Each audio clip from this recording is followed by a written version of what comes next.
আসসালামু আলাইকুম রহমতুল্লাহি ওবরকাতুহু। সম্মানিত দর্শক, দিল্লির সঙ্গে জামায়াতের সম্পর্ক কেমন যাচ্ছে? দিল্লির সাথে সম্পর্ক মানে শেখ হাসিনার সাথে সম্পর্ক এবং একই সঙ্গে দিল্লির যে সাউথ ব্লক রয়েছে, নর্থ ব্লক রয়েছে এবং নরেন্দ্র মোদী সরকার তাদের সঙ্গে সম্পর্ক কোন পর্যায়ে রয়েছে এই বিষয়গুলো নিয়ে আলোচনা করব। তার আগে হঠাৎ করে এরকম একটি প্রসঙ্গ আসলো কেন? কারণটা খুবই স্পষ্ট। সাম্প্রতিক সময় আপনারা দেখতে পাচ্ছেন যে জামাত অতিমাত্রায় চীনমুখী হয়ে পড়েছে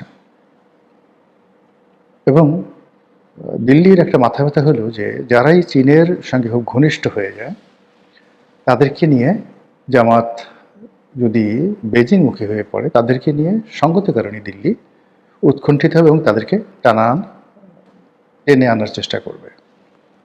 এটা হলো দিল্লির একটা স্বাভাবিক, যাকে বলা হয়, নীতি। ২ নম্বর হলো যে গত ১৭ মাস কিংবা তারও আগে মার্কিন যুক্তরাষ্ট্রের যে ডিপ স্টেট পলিসি ছিল সেই ডিপ স্টেট পলিসিতে আমরা জানি জামাতকে সর্বরকম পেট্রন করা হয়েছে আমেরিকার পক্ষ থেকে।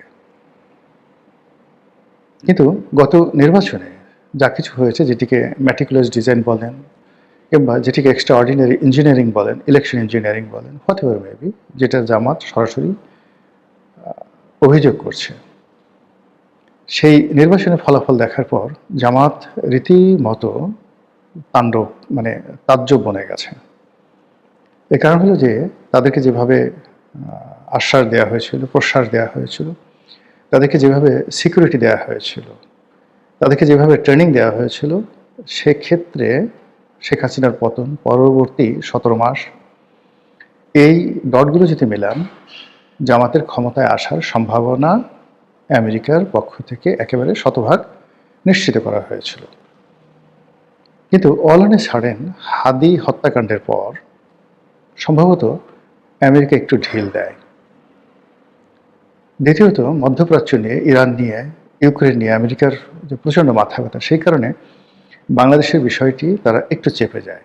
আর ওই সময়টিতে ওত পেতে থাকা ভারত, তারা রাতারাতি বিএনপির সঙ্গে একটি ভালো সম্পর্ক স্থাপন করে ফেলে এবং এবং ইন্ডিয়ার যে একটা প্রচণ্ড প্রভাব রয়েছে বাংলাদেশে, এবং তারা ধারাবাহিকভাবে গত ২০ বছর ধরে যেভাবে বাংলাদেশের রাজনীতি নিয়ন্ত্রণ করছেন, ২০০০ আপনি যদি বলেন ৫ থেকেই সরাসরি তারা যেভাবে নিয়ন্ত্রণ করার চেষ্টা করছেন এবং তাদের পরিকল্পনাতে যেভাবে ১/১১ হয়েছে, যেভাবে ১/১১ সরকার আওয়ামী লীগের হাতে ক্ষমতা তুলে দিয়েছে, যেভাবে এরশাদকে কনভিন্স করে ২০১৪, ১৮ এবং ২৪-এর যে নির্বাচন, সেই নির্বাচন তারা যেভাবে একেবারে, যাকে বলা হয়, ফলাফল রেডি করে তৈরি করে আওয়ামী লীগের হাতে তুলে দিয়েছে।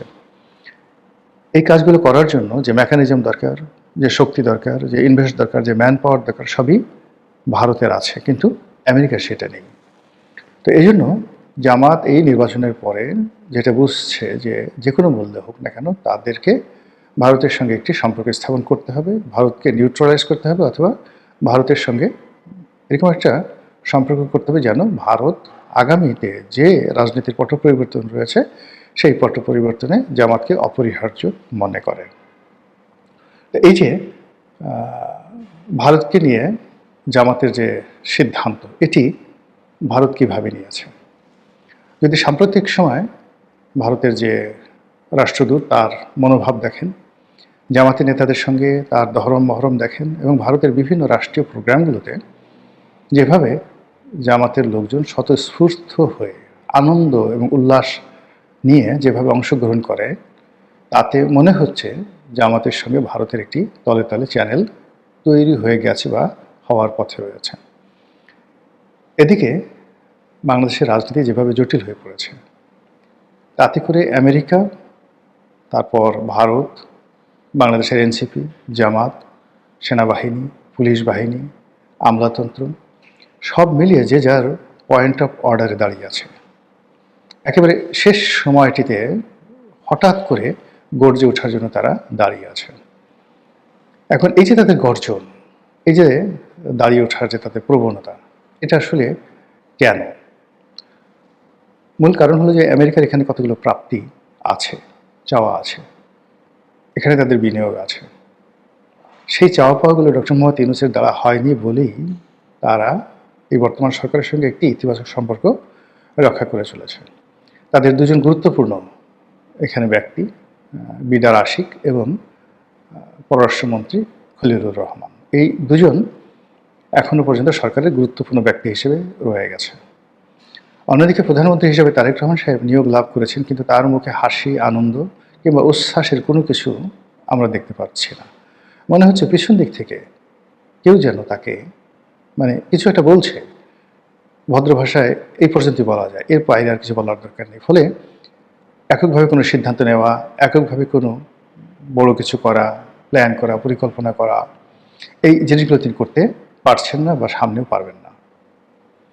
২ নম্বর হলো যে ভারতের সঙ্গে গত ১৭ মাসে যে সকল সম্পর্ক নষ্ট হয়েছে সেগুলো গড়ে তোলা এবং শেখ হাসিনার জামানাতে যেই সম্পর্কগুলো গড়ে উঠেছিল সেই সম্পর্কগুলো আবার চালু করা, এগুলোর উপর নির্ভর করবে আসলে জনাব তারেক রহমান সাহেবের রাজনৈতিক ভবিষ্যৎ কতটা ভারত সমর্থন করবে। থার্ডলি হলো যে এখানে ডক্টর ইউনূসের জামানাতে সরকারি কর্মকর্তা কর্মচারীদের বেতন ভাতা বৃদ্ধি করা হয়েছিল প্রায় দ্বিগুণের বেশি। তো সেই দ্বিগুণের বেশি বেতন ভাতা দিতে গেলে সরকারের যে রাজস্ব খাত বা আমাদের যে অভ্যন্তরীণ আয়, সেখান থেকে ১,২০,০০০ কোটি টাকা অতিরিক্ত লাগবে প্রতি বছর। ইট মিনস প্রতি মাসে ১০,০০০ কোটি টাকা বেশি টাকা লাগবে এখন যেভাবে বেতন দেওয়া হচ্ছে তার চাইতে। ডক্টর মোহাম্মদ ইউনূস এসকেপ করে গেছেন, কিন্তু এটা তারেক রহমান সাহেবকে মোকাবেলা করতে হবে এবং খুব দ্রুত তাকে এই ব্যাপারে সিদ্ধান্ত নিতে হবে, হ্যাঁ অথবা না। ৩ নম্বর হলো যে জুলাই সনদ থেকে শুরু করে অন্যান্য যে সকল বিষয় রয়েছে সেই জুলাই সনদের বিষয়েও তাকে সিদ্ধান্ত নিতে হবে এবং এগুলো নিয়ে আলটিমেটলি রাজনীতির যে অঙ্গন এটি উত্তপ্ত হয়ে পড়েছে, ভীষণ রকম উত্তপ্ত হয়ে পড়েছে। তো কাজেই বিএনপির জন্য রাজনীতি সামনের যে ২ থেকে ৩টি মাস ভীষণ রকম একটি টালমাটাল অবস্থা সেখানে যাবে। সেই টালমাটাল অবস্থার মধ্যে তারা কতটা ভালো করতে পারবে না পারবে সেটা তাদের ব্যাপার, কিন্তু এই সময়টিকে জামাত কাজে লাগাতে চাচ্ছে। যে পরিস্থিতি যদি টালমাটাল হয়ে যায় এবং সেক্ষেত্রে জামাতের জন্য যদি আবার নতুন করে কোনো অপরচুনিটি আসে, সেই অপরচুনিটি তারা অতীতের মতো হেলায় হারাবে না, অতীতের মতো ভুল করবে না এবং গত ১৭ মাসে তারা যে সকল খানাখন্দক তৈরি করেছে রাজনীতিতে সেগুলো করবে না। এটাই স্বাভাবিক। যদি এই ধারা তাদের মধ্যে থাকে, সঙ্গত কারণেই ভারত যদি তাদেরকে সুযোগ দেয় তারা ভারতের সঙ্গে নেগোসিয়েশনে দৌড়ে যাবে। আর অন্যদিকে বুবু, আমাদের আপা জননেত্রী শেখ হাসিনা, তার সঙ্গে জামাতের যে সম্পর্ক এর আগেও বেশ কয়েকবার হয়েছে, বিএনপির সঙ্গে কখনো হয়নি, কিন্তু জামাতের সঙ্গে একাধিকবার তাদের সম্পর্ক হয়েছে। তো সেই সম্পর্কের যে ধারাবাহিকতা, সেই ধারাবাহিকতায় যদি আপার পক্ষ থেকে কোনো প্রস্তাব যায়, আমিরের জামাতের সভাপতির পক্ষ থেকে যদি কোনো প্রস্তাব যায় এবং সেক্ষেত্রে যদি তলে তলে ছাড় দেওয়ার মতো কোনো ব্যবস্থা হয়, রাজনৈতিক প্ল্যান প্রোগ্রামগুলোতে যদি একে অপরকে ছাড় দেয়, একে অপরকে সমর্থন দেয়, আপনার কাছে কী মনে হয় রাজনীতি খুবই জটিল এবং কুটিল হয়ে যাবে না? দেখা যাক কি হয় আমাদের রাজনীতির ভবিষ্যৎ। আসসালামু আলাইকুম রহমতুল্লাহি।